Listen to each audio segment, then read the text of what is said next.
Olá, pessoal, boa noite. Sejam todos muito bem-vindos a essa live de hoje. Eu sou a Poliana Raquel Pedroso, sou psicóloga, sou mestre em educação e hoje estou aqui para compartilhar um pouquinho com vocês, né, sobre a dupla excepcionalidade quando o autismo, né, convive aí junto com a condição de altas habilidades. E eu convidei uma pessoa especial para estar aqui com a gente. Eu convidei a Áurea. Bem-vindos, boa noite, gente. Epa, não deu certo. Deixa eu aceitar a Áurea de novo.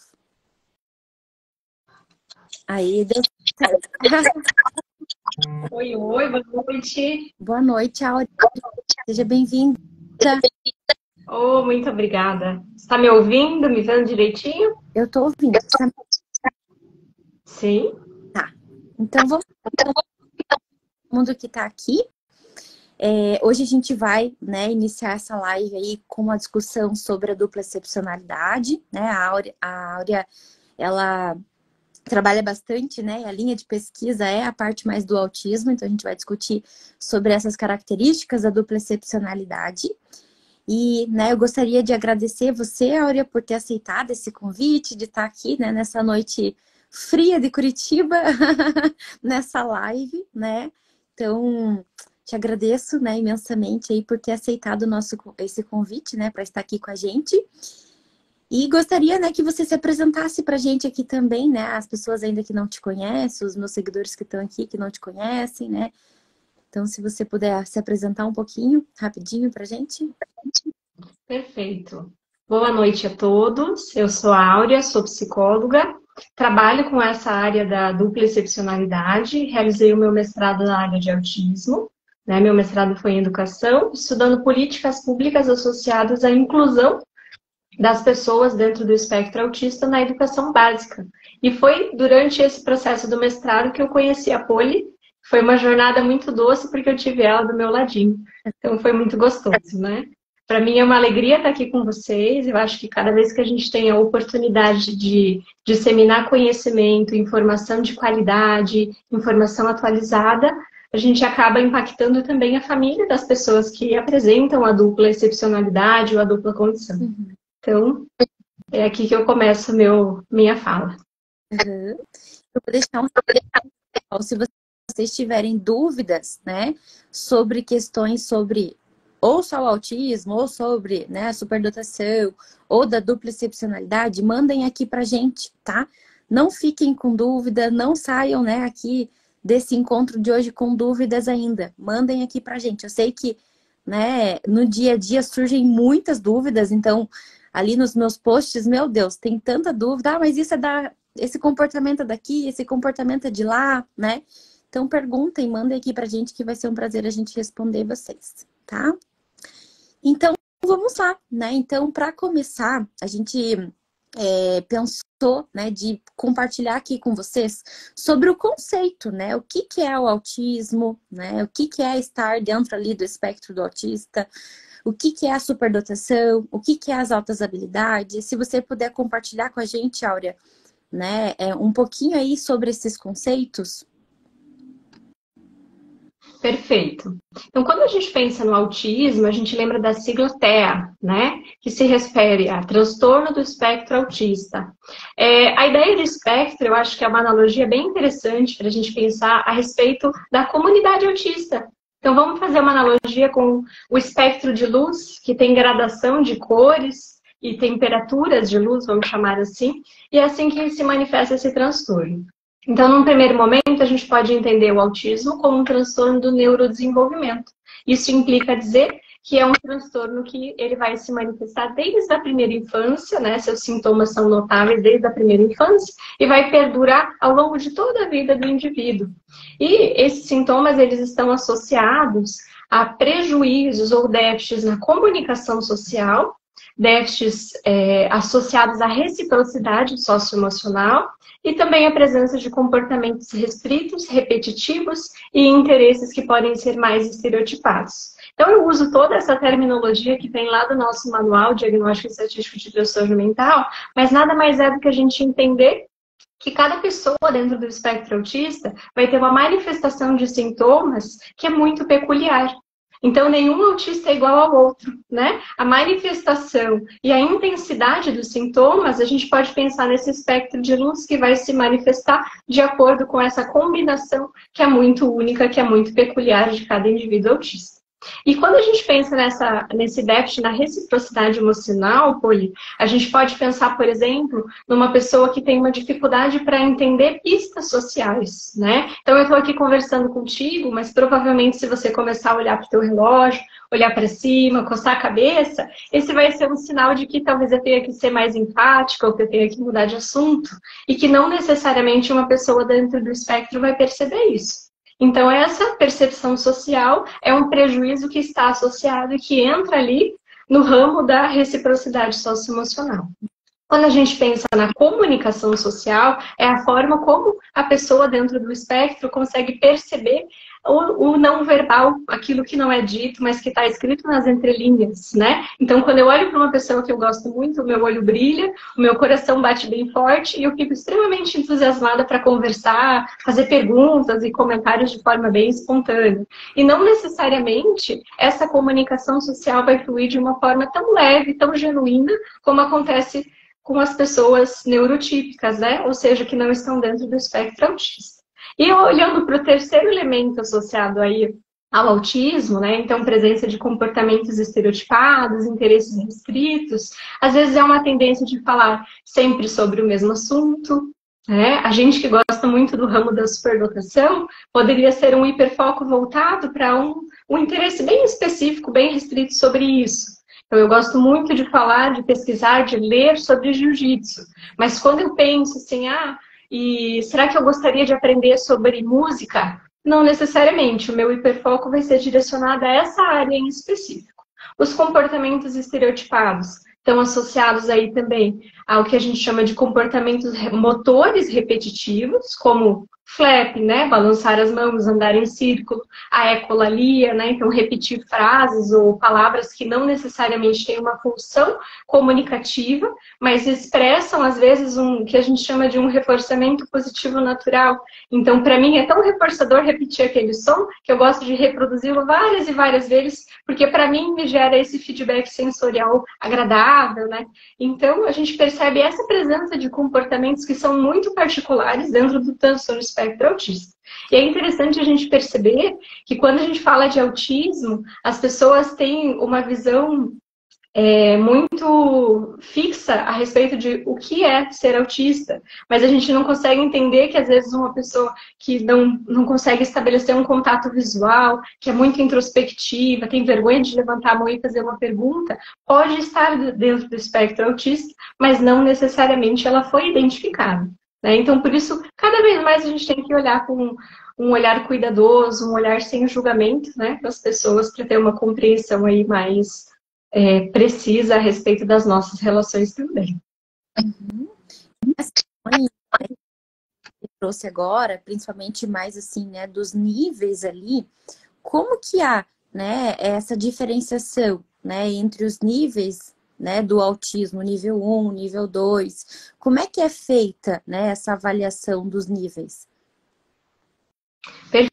Perfeito, Poli. Eu acho que esse é um tema bem importante para a gente abordar aqui também, porque quando a gente pensa nos níveis associados ao autismo, a gente tem que lembrar que eles estão associados ao nível de suporte que o indivíduo precisa para viver em sociedade, né? Antigamente a gente tinha uma crença que estava associada ao nível de prejuízo, então nível leve, moderado e grave, mas não é isso. É o quanto essa pessoa vai precisar de uma acomodação, seja sensorial, uma adaptação curricular, ou às vezes um suporte socioemocional para conseguir lidar com as suas dificuldades ou com as suas demandas, né?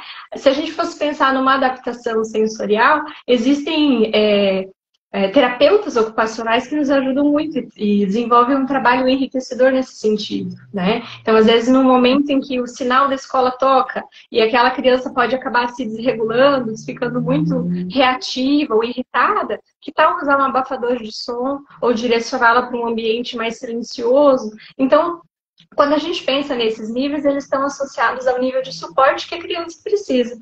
E cada vez mais, né, nível 1 seria necessita de suporte, nível 2 necessita de suporte substancial, e o nível 3 seria uma pessoa que precisa de um suporte frequente, né, como um tutor, precisa sempre de um direcionamento para executar suas atividades da vida diária, as atividades acadêmicas, às vezes vai precisar de um suporte para se relacionar com os outros também.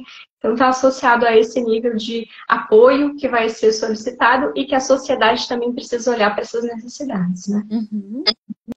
E quando a gente pensa, né, a orientação, quando vem a condição de altas habilidades junto, eu acho que, né, ali, através da minha experiência, eu tenho visto, assim, mais, né, no suporte nível 1, né, que precisa de pouco suporte, até muitas vezes vão desenvolver muita independência, né, ali pela superdotação, uma capacidade de resolução de problema, né, e serem pessoas super independentes e ainda, né, precisarem de outros tipos de suporte, né, no sentido mais das terapias, de acompanhamento psicológico, médico, né, e a gente vai ver esses casos quando tem a dupla excepcionalidade, né. E pensando na superdotação, Áurea, né, você conseguiria, assim, dar um conceito pra gente sobre superdotação, né? Fala-se muito sobre superdotação, mas ninguém chega, né, a um consenso do que exatamente é, do que está dentro, do que está fora. Exatamente. Existe um senso comum a respeito da superdotação. Eu acho que é interessante a gente começar dizendo, né, Poli, que superdotação e altas habilidades se refere à mesma condição. Então, às vezes a gente, hoje mesmo no consultório, ouve, porque meu filho recebeu o diagnóstico de superdotação. Primeiro, vamos dizer que não é um diagnóstico porque não se trata de um transtorno. É uma condição, né, que é marcada ali pela precocidade no desenvolvimento. Então, às vezes, uma criança superdotada vai apresentar uma facilidade, um vocabulário avançado para a sua idade, formação de frases muito antes do período que é esperado para a idade também, vai demonstrar uma criatividade para resolver problemas, uma forma inusitada de se comunicar, um senso de humor muito desenvolvido, que tudo isso está associado a uma elevada capacidade intelectual. Então, é uma criança que está sempre pronta para perceber, às vezes, nuances, né? Tem um nível de sensibilidade aguçado, seja para a apreciação do belo, seja para perceber as injustiças também, e também para conseguir se sintonizar com as pessoas que são compatíveis com os seus interesses. Então, o conceito de altas habilidades de superdotação já foi reformulado inúmeras vezes. Mas se a gente for pensar lá na teoria do Renzulli, dos 3 anéis, a gente também pode resgatar, pensando numa capacidade intelectual acima da média, um compromisso com a tarefa, ou seja, dentro da área que é interessante ou pertinente para aquela pessoa, ela vai se dedicar muito, eu brinco, vai virar um expert e vai cada vez se desenvolvendo mais, tentando entender, refutar teorias, compreender e criar suas próprias teorias também, e junto com isso, níveis de criatividade. Eu gosto muito de uma frase que para mim está associada aí à superdotação, que diz que a inteligência é que a criatividade é a inteligência de se divertindo. E para mim não tem coisa mais superdotada do que essa frase, né? Verdade. A criatividade é um elemento né, ímpar ali na avaliação. E eu acho que daí se torna tão difícil também, né, avaliar o superdotado, porque até hoje a gente tem pouquíssimos instrumentos, né, ali tem um instrumento de adultos e que não está, né, autorizado, né, pelo sistema ali que regulamenta os testes, e tem, né, um instrumento só na infância também, adolescência, para avaliação da criatividade, né? E nem sempre. E aí é um tipo de criatividade só, né? Não é vários tipos, né? Eu acho que, por exemplo, eu às vezes atendo uma criança que é super empenhada, ela quer ter as coisas próprias dela, ela quer gerenciar o próprio dinheiro dela, né? Então, às vezes, de fato, essa criatividade vai aparecer de outras formas, né? Assim como pode aparecer também dentro das inteligências múltiplas, né? Né, de um lado mais artístico, de um lado mais corporal, de um lado mais esportivo, né? Então, muitas vezes vai aparecer das mais variadas formas possíveis, né? Certamente. E quando a gente pensa num aspecto dupla excepcionalidade, então, olhando para autismo e altas habilidades, a gente consegue perceber que muitas vezes essa criatividade vai se expressar no indivíduo que tem a dupla condição, mas vai ser muito específica dentro do hiperfoco, dentro daquilo que é importante, né, para aquela pessoa. Então, pode existir uma criatividade, seja no senso de humor, fazendo trocadilhos, né, fazendo piadas, enfim, de uma forma mais lúdica, mas vai ser sempre mais direcionada para a área de interesse daquela pessoa. E ali a gente já vai percebendo esse refinamento, né? O quanto o superdotado às vezes vai expressar a sua criatividade em diversas áreas das inteligências múltiplas, e dentro do espectro autista e superdotação, na dupla condição, ele vai direcionar muito mais numa área ou em algumas áreas mais demarcadas, mais específicas. Áurea, os outros prejuízos, né? Assim, quais são os outros sinais que identificam, né, uma pessoa ali dentro da dupla excepcionalidade, né? Com as duas condições, né? Ela tem altas habilidades, fez lá a avaliação neuropsicológica, descobriu, né, que ela tem as duas coisas. Quais são os comportamentos típicos, né? Ali, claro que cada avaliação é uma, né? Cada paciente é um, né? Vai apresentar os sintomas de uma forma, né, bem variada possível. Mas quais são, né, os principais, assim, que mais se repetem?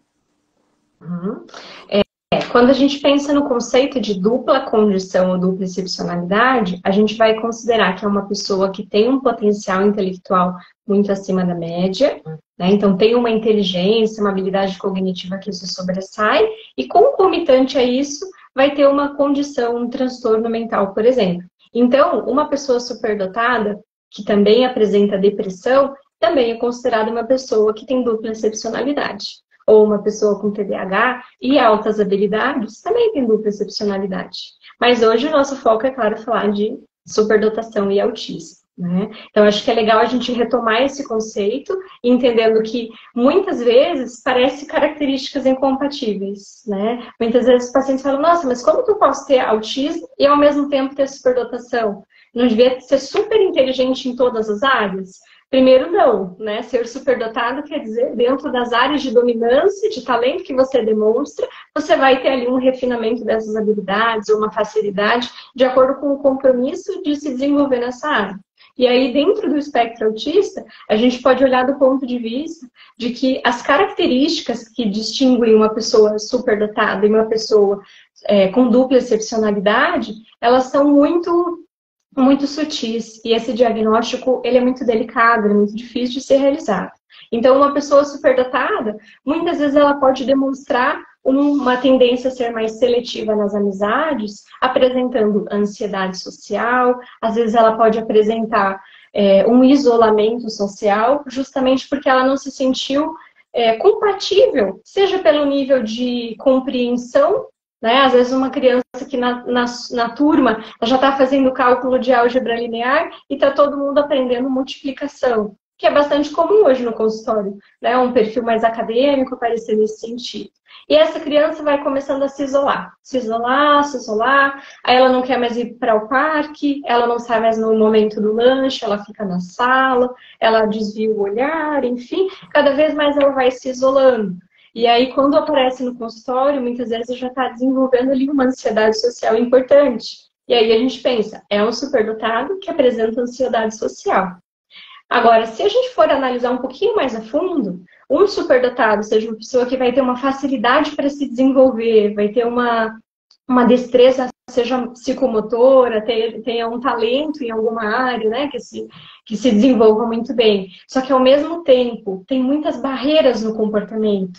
Dificuldades, às vezes, nos adultos em gerenciar o próprio tempo. São aqueles que, às vezes, vão chegar muito atrasados na consulta, vão chegar no dia errado no nosso consultório, quando isso acontece, né? São aqueles pacientes que vão ter dificuldade para gerenciar o próprio dinheiro, ou muitas vezes eles já se isolaram totalmente do ambiente, mas não foi um isolamento por falta de um apoio socioemocional da escola, da equipe pedagógica, ou até mesmo da família. Mas é uma tendência ao isolamento social, justamente em decorrência de questões sensoriais, né? Então muito barulho, criança Dificuldades com temperatura também pode estar associado. Não gostar do lanche da cantina, então eu nem saio da sala porque aqueles alimentos têm uma textura gelatinosa, pegajosa, enfim, que não se adequam ao meu paladar também. Então, tem inúmeras associações que vêm vinculadas aí a prejuízos sensoriais, mas muitas vezes, ou de uma forma mais marcante, estão associados a esse prejuízo socioemocional. Então, às vezes, é uma dificuldade de compreender a ironia, dificuldade de entender sarcasmo, uma tendência à literalidade, que também é da superdotação, mas no autismo é muito mais demarcado, porque às vezes mesmo quando você faz uma leitura do contexto com aquela pessoa, ela ainda vai precisar de mais algumas dicas sociais para fazer parte ou para conseguir entender o que está sendo dito naquela piada, naquela interação mais leve.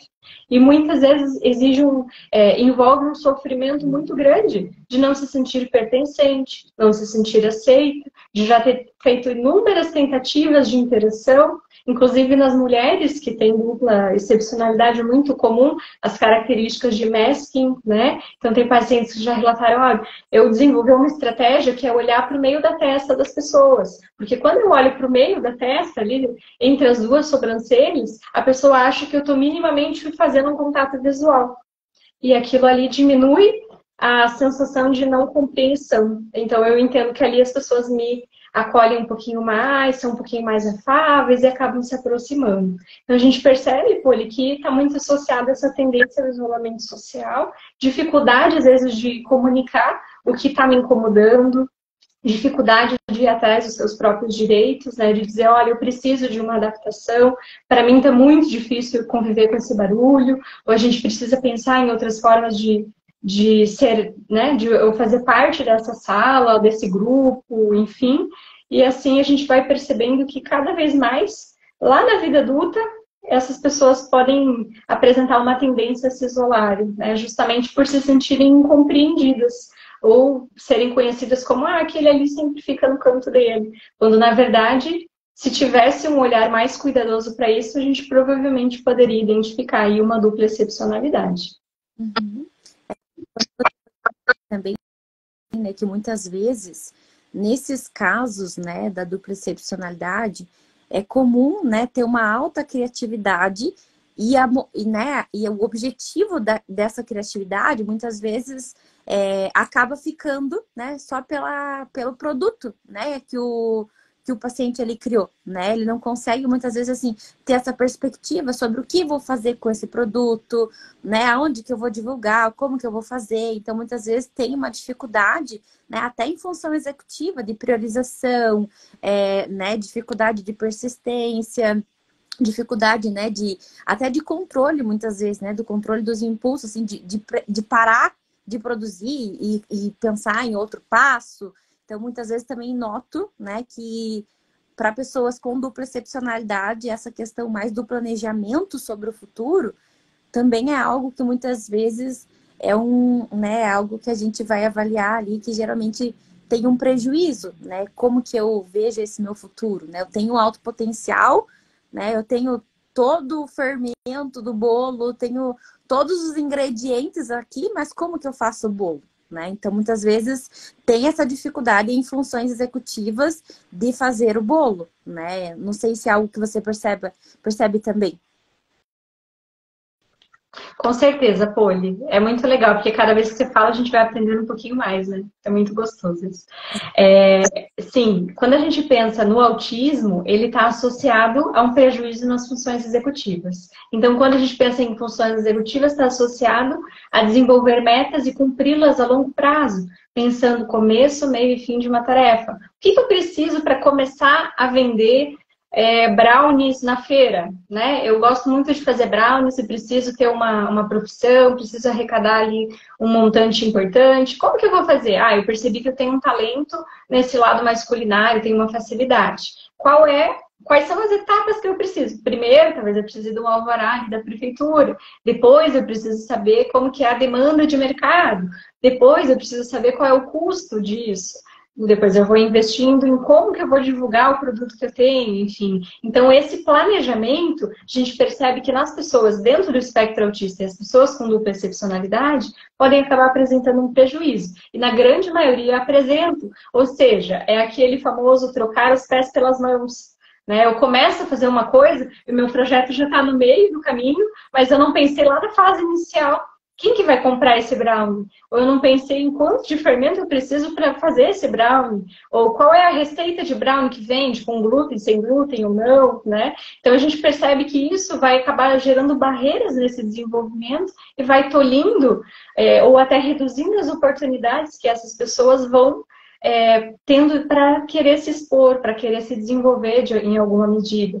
E aí vai desenvolvendo uma desesperança em relação a essas tentativas. E esse é o maior cuidado que a gente tem que ter. Então é muito comum, seja nos grupos, para as pessoas com dupla excepcionalidade, seja no próprio consultório, no 1-para-1, né, com a sua psicóloga, que você vá ajudando o paciente a desenvolver essas habilidades. Qual é o ponto inicial? Qual é o meio? Qual é o fim? Qual é a tua meta a curto prazo, a médio prazo e a longo prazo? Onde você quer chegar com isso? O que você está fazendo te aproxima da pessoa que você quer ser ou te afasta do teu propósito final? Né? Então, sim, essas habilidades de planejamento, elas acabam apresentando um prejuízo bem importante. E aí a gente tem que fornecer esse suporte. Dado esse suporte, a pessoa com dupla excepcionalidade tem um caminho brilhante pela frente também. Então, é bem marcante, sabe? Uhum. E tem mais alguma característica, Áurea, que você acha importante, né? Você deu alguns exemplos ali, né, do atendimento na escola, de como isso pode aparecer, né, no contexto social ou por questões mais de incômodos sensoriais. Teria alguma outra questão, assim, algum outro sinal que apareça, né, ainda na infância, né, para os pais que estão aqui, os pais que acompanham, né, para eles ficarem atentos ao comportamento dos filhos? Boa. Tem vários comportamentos que a gente pode entender como red flags, né? Que a gente precisa olhar com mais cautela, olhar com mais cuidado. Então, uma criança que às vezes tem uma tendência a apresentar comportamentos autolesivos, se arranhar, bater a cabeça na parede, usar algum objeto para se machucar, é uma criança que está em intenso sofrimento. E quando a gente vai olhando depois, ao longo da história de vida, né, atendendo os adultos, muitos relatavam que apresentavam essas características em decorrência de uma sobrecarga. Por não conseguirem ser compreendidos no ambiente acadêmico, no ambiente familiar, seja na relação amorosa também, acabam apresentando alguns comportamentos que são disruptivos. Então, esses comportamentos também são muito, muito frequentes. Comportamentos heterolesivos, né? Então, em decorrência, às vezes, de uma crise sensorial, muito barulho, muito calor, muito estímulo visual ao mesmo tempo. Imagine numa praça de alimentação de shopping, num aniversário super barulhento. Às vezes é uma pessoa, não importa a idade, né? No adulto é um pouquinho mais mascarado, porque ele já desenvolveu algumas habilidades ali para tentar camuflar, mas na criança é muito marcante, que é uma criança que vai demonstrar uma sobrecarga sensorial, vai demonstrar, seja um grito, uma crise, sair correndo do ambiente. Então, são alguns comportamentos. E aí a gente também pode olhar do ponto de vista da comunicação, algumas formas de comunicação que são mais características. Seja uma fala que tende a maior formalidade, que a gente sabe que também é muito presente na superdotação, somente na superdotação, no espectro autista também, e também na dupla excepcionalidade. Então, não é um critério, mas é um sinal de alerta, né, que a gente precisa ter um cuidado aí importante. Uma falta na reciprocidade emocional, no sentido de, puxa, eu estava com saudade de você, que bom que você veio aqui. E a outra pessoa vai dizer, sim, vamos tomar café? Então, não necessariamente vai ter essa expressividade do sentimento. Às vezes até sentiu, mas vai ter uma dificuldade tanto para entender, né? Decodificar esses sinais que são emocionais da outra pessoa, mas ao mesmo tempo uma dificuldade em expressar o que está pensando, expressar o que está sentindo. E às vezes essa comunicação pode sair um pouco mais truncada, pode sair de uma forma mais difícil de ser entendida. E aí que vem a sensação, né? Eu me sinto sozinho, me sinto incompreendido, porque existe esse déficit na comunicação e na reciprocidade social. Outra característica que é legal da gente citar, pô, ele está associada a essa habilidade de reciprocidade socioemocional. Veja, a gente está tendo um diálogo aqui em que tem uma troca. Você fala, eu ouço, eu gosto da tua colocação, você complementa, eu retorno, e a gente está formando alguma coisa juntas, né? Tem um produto final, entre aspas, envolvido. Quando a gente olha para a pessoa dentro do espectro e da pessoa com dupla excepcionalidade, muitas vezes vai ser um monólogo. E nessa sessão a gente tem que dar um direcionamento maior, né? Então, com licença, eu preciso fazer uma colocação, tem alguns momentos que eu vou fazer, fazer alguns apontamentos, justamente para que tenha esse bate-volta. Então, muitas vezes, uma pessoa com dupla excepcionalidade pode interromper e não perceber que interrompeu, pode passar do horário e depois, nossa, nem passou pela minha cabeça que a sessão tinha horário, ou que a gente tinha que cumprir algo dessa forma, mas não por ser desligado, e sim porque, às vezes, as normas sociais não são algo primordial para aquela pessoa, né? A gente toma muito cuidado para seguir várias normas, enfim, que são ensinadas. Então, falar bom dia é uma convenção social. Não existe, hoje existe uma função em falar bom dia, né? Eu olho para você, você olha para mim, eu entendo se você está bem, se você não está bem, só pela sonoridade da tua voz, a forma como você me olha. Mas muitas vezes, para a pessoa com dupla excepcionalidade, não tem uma função. Por que eu tenho que ficar dando bom dia? Eu nem quero falar com você. Então, é muito mais essa tendência à literalidade e essa dificuldade de entender o bate-volta de uma conversa, a hora de ouvir, a hora de falar, a hora de fazer uma pausa e cuidar para não interromper. E tudo isso está associado a esses sinais. Uhum. Eu acho também que tem uma questão até, Áurea, quando você falou, né, do horário, eu lembrei, né, que às vezes a gente vai ter pacientes muito rígidos quanto a isso, né? Quanto a horário, quanto a pagamento, né? Quanto eles receberem lá nota fiscal. Então, assim, às vezes acaba, né, que eles vão ser muito rígidos, né? Como você falou do caso que não percebeu que passou do tempo, já tive pacientes que davam 50 minutos, agora acabou, independente do ponto onde a gente estava, né? Então, assim, não, né? E eu falar, não, mas eu posso flexibilizar, né? Mais 2 minutinhos para a gente terminar. E a criança não conseguir, né? Porque ela tem ali uma rigidez. E muitas vezes, né, na dupla excepcionalidade também vai aparecer essa rigidez, né? Em diversos contextos, né, Áurea? Não sei se você concorda comigo. Certamente. Eu acho que esse é um outro elemento bem importante. A rigidez cognitiva.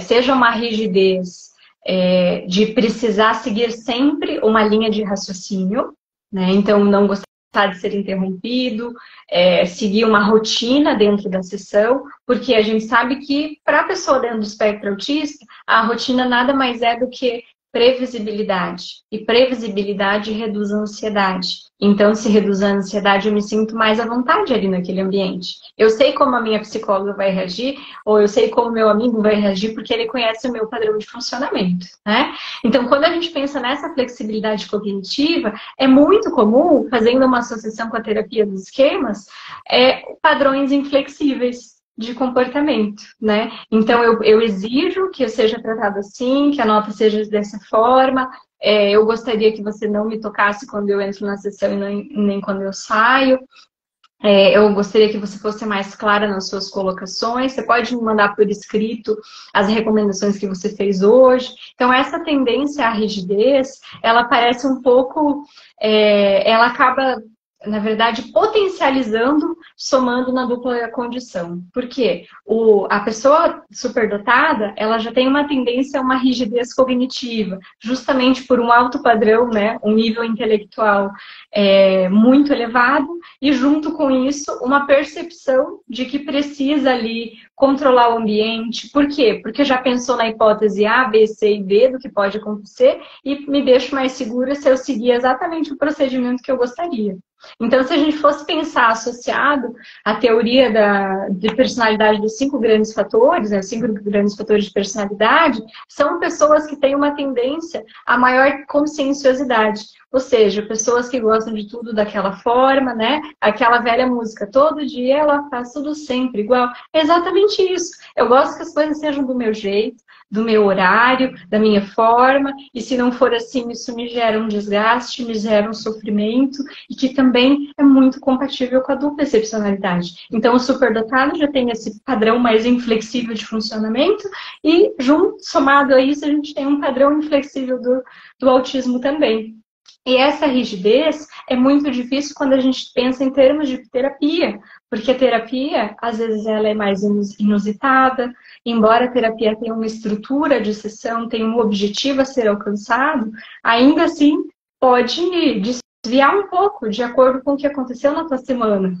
E para o superdotado, ou para a pessoa que tem dupla excepcionalidade, mas espera aí, a gente não terminou aquele assunto lá, eu ainda preciso falar sobre aquilo. Então, lidar com a imprevisibilidade, saber lidar, né, de uma forma adaptativa com a previsibilidade, com a imprevisibilidade, está muito associado a uma flexibilidade cognitiva.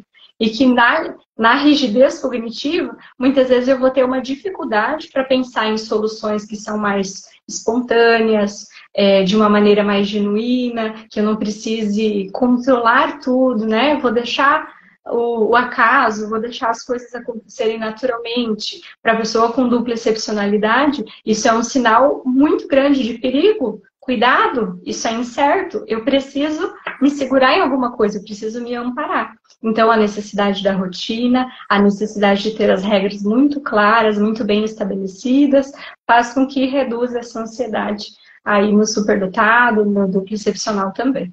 Uhum. Eu fico aqui pensando, olha, né? A maioria das pessoas que estão aqui são adultos, né? E eu fico pensando assim, como que faz, né, o diagnóstico de uma pessoa, né, superdotada e autista, né, que passou aí despercebido por 20, 30 anos, às vezes, né, recebo lá no consultório adultos de mais de 20 anos, né, e aí até 60 anos, e dentro, né, do espectro e dentro da superdotação também, que hoje já considera talvez que é um espectro também da superdotação, né? Como que é feito, né? É possível, né, um adulto descobrir que ele é autista na fase adulta, né? Descobrir que ele tem altas habilidades e superdotação na fase adulta? É possível isso ou não? Né? O que pode mascarar, né, ao longo da vida esses sintomas, né? Que a escola não percebeu, a família não percebeu, né? Ninguém que acompanhou aquela pessoa percebeu, né? Sim, é possível, mas é um diagnóstico muito delicado e que exige também um olhar clínico aguçado e muita experiência para saber diagnosticar, né, as duas condições. Então, a gente sabe que a superdotação, inicialmente, né, a identificação da superdotação estava associada a testes de inteligência, mas que hoje não se restringem apenas a isso, né? Então a gente pensa ali em características de hipersensibilidade, um senso de justiça aguçado, uma tendência a recusar atividades que têm um caráter mais repetitivo, um senso de criatividade, senso de humor bem desenvolvido, a precocidade no desenvolvimento. Então, todos esses dados que eu estou citando aqui, eles são coletados lá no processo de anamnese ou de entrevista inicial, seja com esse adulto, ou envio de formulários para casa, né, para a família, para quem acompanha essa pessoa aí na sua vida. Então, na entrevista, já é um momento bem interessante de coleta de dados sobre esse desenvolvimento, sobre como essa pessoa se relaciona com o mundo, os hobbies, as áreas de interesse, né? O que ela gostava de fazer quando era pequenininha, até os dias de hoje. Então, é muito comum a gente perceber assim, gostava muito de dinossauros, gostava muito de sistema solar, adorava compor músicas, tocava músicas que são extremamente complexas para 5 anos de idade, enfim, e tinha algumas dificuldades escolares, mas não em decorrência do acadêmico, e sim associadas a essa questão da repetição ou da tendência a ser tudo muito formatado, muito quadrado ali para o âmbito mais criativo dessa pessoa. Olhando para as características da superdotação, a gente poderia fazer uma entrevista, e é claro, no autismo também, mas junto com isso, aplicar os testes associados à inteligência, testes associados também à questão de perfil sensorial, que a gente sabe que tem uma hipersensibilidade sensorial que é muito presente tanto na superdotação quanto dentro do espectro autista. E aí, pensando a respeito do autismo, a gente vai aplicar os instrumentos que são indicados para averiguar o desenvolvimento dessa reciprocidade socioemocional, comunicação social, se tem um interesse por interagir, se consegue perceber desde o repertório mais sutil, desde a forma como você diz um bom dia, ou da forma como esse paciente entra na sala, você já vai percebendo alguns comportamentos, né?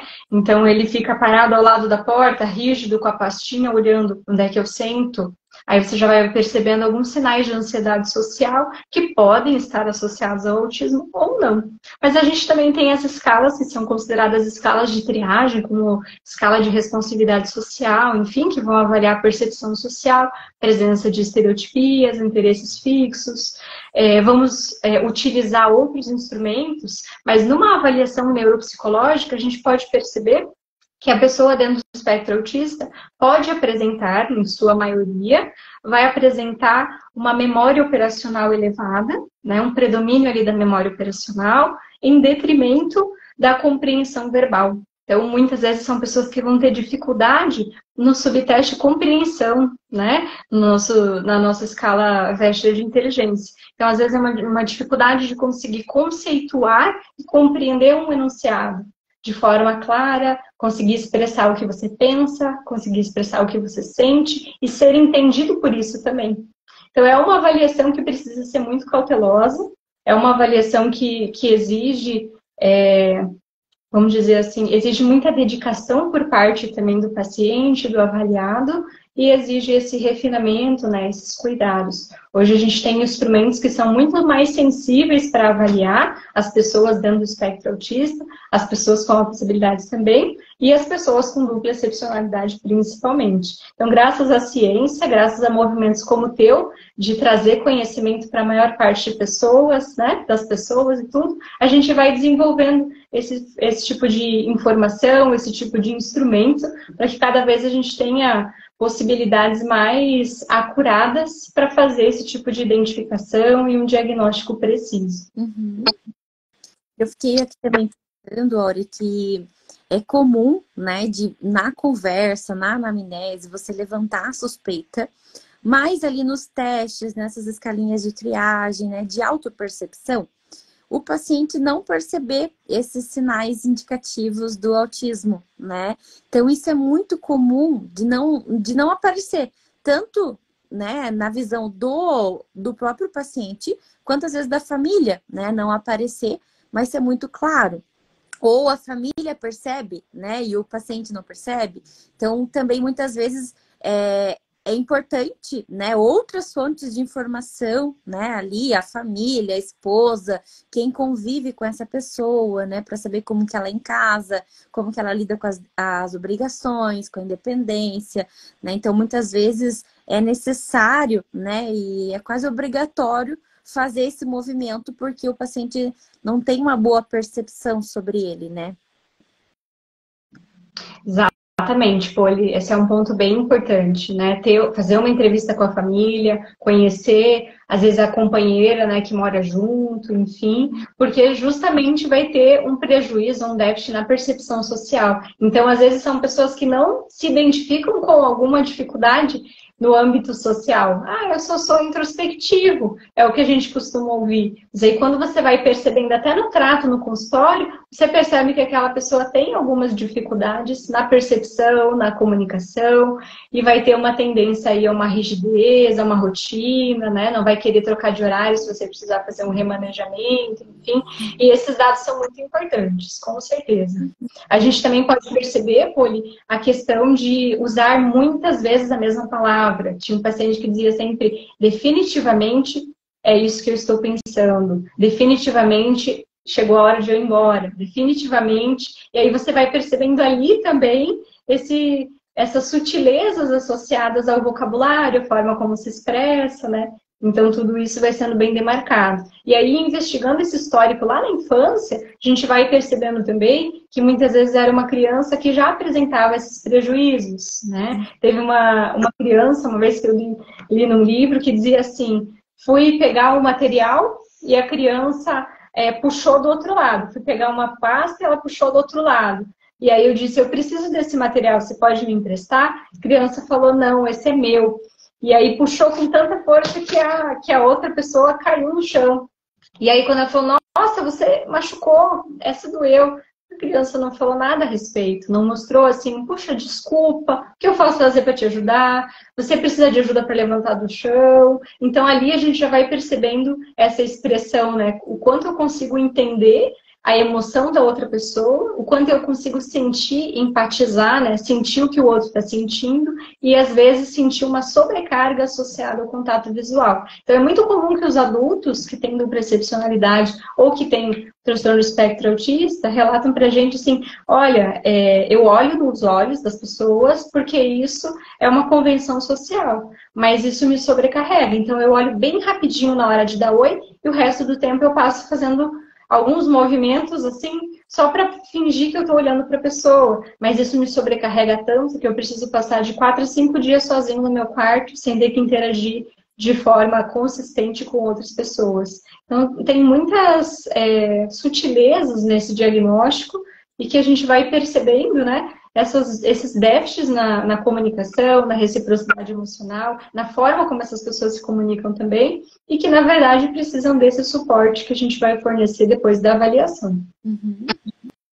Eu acho que essa questão que você falou agora, né, do olhar, é uma das principais, né, ali, que a gente vai verificar até como um diagnóstico diferencial, né, da dupla ou só altas habilidades, né. Muitas vezes o paciente vai tender a sentar mais de lado, né, ou ficar toda hora, né, pegando nele com o olhar mais para baixo, né, passando, sei lá, alguma coisa no braço ou pegando algum objeto da sua mesa, colocando isso, né, na boca, em alguma parte, né, do corpo. Então, isso também é bem comum, né? Eu acho que entra aí daí como uma parte, né, do diagnóstico diferencial. Pensando, né, Áurea, nas intervenções e no nível de suporte, né, que pode ser variado, né, que a gente viu aqui, quais são as intervenções, né, mais recomendadas para uma pessoa que tem dupla excepcionalidade? Vamos pensar aí num adulto, né, que está aqui, acabou de descobrir isso, tem um monte de gente que está aqui, né, que recém pegou ali o seu laudo, né, tá ainda em processo de autodescoberta, né, que caminho que eu percorro, e também para um pai, né, uma mãe ali que está aqui, que está acompanhando a gente, né, quais são as intervenções que muitas vezes, claro que a gente vai falar de forma genérica, né, mas assim, quais são as intervenções que muitas vezes essas crianças, né, e adolescentes vão precisar? Se a gente for pensar do ponto de vista do espectro autista, o que nós temos de maior evidência científica para o transtorno do espectro autista são as terapias contextuais, né? Então, análise aplicada do comportamento, a gente fala o ABA. E hoje a gente entende que o ABA ele vai proporcionar uma estrutura, um começo, meio e fim do tratamento, e que vai desenvolver repertórios de habilidades sociais, vai desenvolver repertórios que estão associados aos déficits que essa pessoa apresenta.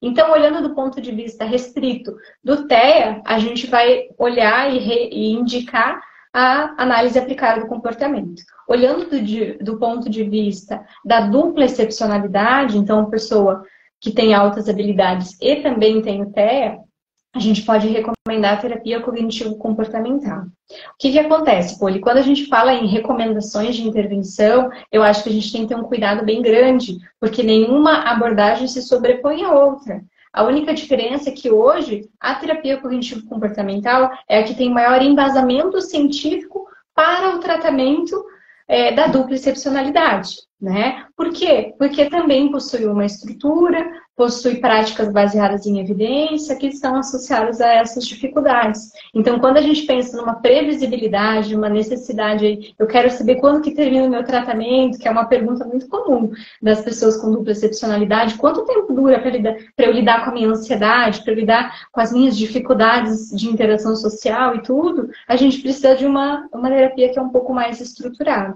Então, essas são as duas abordagens que são mais recomendadas. No entanto, eu já ouvi relatos de inúmeras pessoas que também se adaptaram à terapia dos esquemas. Então, vai muito do funcionamento do paciente. Acho que a gente não pode se restringir a uma abordagem ou a outra, sobrepor uma a outra, porque isso não é adequado, mas vai muito da forma como aquele paciente se desenvolveu, a forma que ele estabeleceu com a terapia e também o quanto ele se identifica com o seu psicólogo, com a sua psicóloga, né? Muito mais do que a abordagem é a forma como a gente se relaciona com a nossa terapeuta. Então, o senso de identificação, sentir aquele quentinho no coração, se sentir acolhido, se sentir validado, se sentir pertencente àquele setting terapêutico, tudo isso sobrepõe a abordagem. Uhum.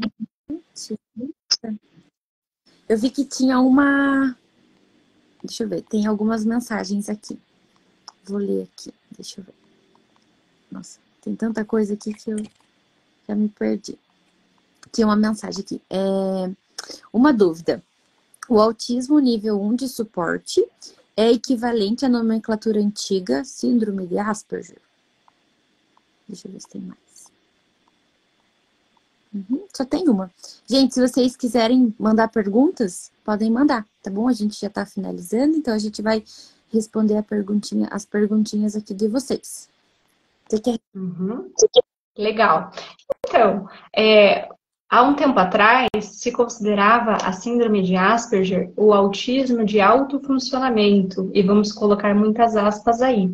Então, na literatura, já foi considerado síndrome de Asperger as pessoas que apresentavam dupla condição, mas também já foi considerado as pessoas que apresentavam transtorno espectro autista nível 1. Então, depende do período que você está se referindo, pode ser ou pode não ser. Né? Ainda hoje eu vejo algumas pessoas falando síndrome de Asperger, enfim, mas a gente sabe que hoje a síndrome de Asperger faz parte do transtorno do espectro autista, pensando nessa possibilidade, né, da manifestação e o nível de intensidade da manifestação dos sintomas que vão compor aí o transtorno do espectro autista. Vale também, não é um termo que nós utilizamos atualmente, né? Segundo o DSM-5, a gente utiliza, né, o espectro, né, ao invés do Asperger, né? Então, a gente não utiliza mais esse termo. Então, tá, gente. Então, obrigada por agradecer, né? Eu acho que foi muito bom. Tem bastante gente por aqui. Quero desejar boa noite a todo mundo. Agradecer a Áurea, né, imensamente pelos conhecimentos compartilhados. Acho que foi muito bom. Né, desejar um abraço, conte comigo, né, para o que você precisar também, tá bom? Fico à disposição. E um abraço, gente. Você quer se despedir, Áurea? Com certeza. Eu quero deixar meu abraço virtual, mas sincero e cheio de carinho. A gente tem essa amizade de longa data, né, Poli? Que é muito gostosa. A gente se conheceu lá no mestrado, desde então não se largou mais. Digitalmente, mesmo morando na mesma cidade. E para mim é muito legal ter esses momentos de troca, né, de compartilhar. Tem alguns livros super interessantes, né? Tem um livro da Tatiana Nakano que fala sobre dupla excepcionalidade e das diferentes duplas excepcionalidade não se restringe só a altas habilidades de transtorno do espectro autista. Agradecer a presença de vocês, as contribuições de cada um de vocês. E que vocês precisarem, eu estou à disposição. Sou psicóloga, realizo avaliação neuropsicológica, assim como a Poli também, no meu consultório aqui em Curitiba. Realizo terapia para as pessoas com dupla excepcionalidade. Que vocês precisarem, podem contar conosco. Um abraço. Tem uma perguntinha aqui, só para fechar. Deixa eu abrir aqui. Por que é tão difícil diagnosticar uma pessoa com autismo nível 1? E superdotado também, eu acho. Ai, E agora, Poli? Por muitos motivos. Eu acho que a gente pode começar falando lá no início da live, né? Por muitas características. Então, uma pessoa dentro do espectro autista nível 1, ela vai apresentar um nível de autonomia maior, um nível de independência maior, e estratégias de masking, né, de camuflagem, que também acabam compensando alguns déficits no repertório de comunicação e reciprocidade social. E essa pessoa, muitas vezes, vai percebendo as suas dificuldades em decorrência dessa tendência ao isolamento social e algumas outras dificuldades associadas à flexibilidade cognitiva e às funções executivas. Acho que você pode complementar também.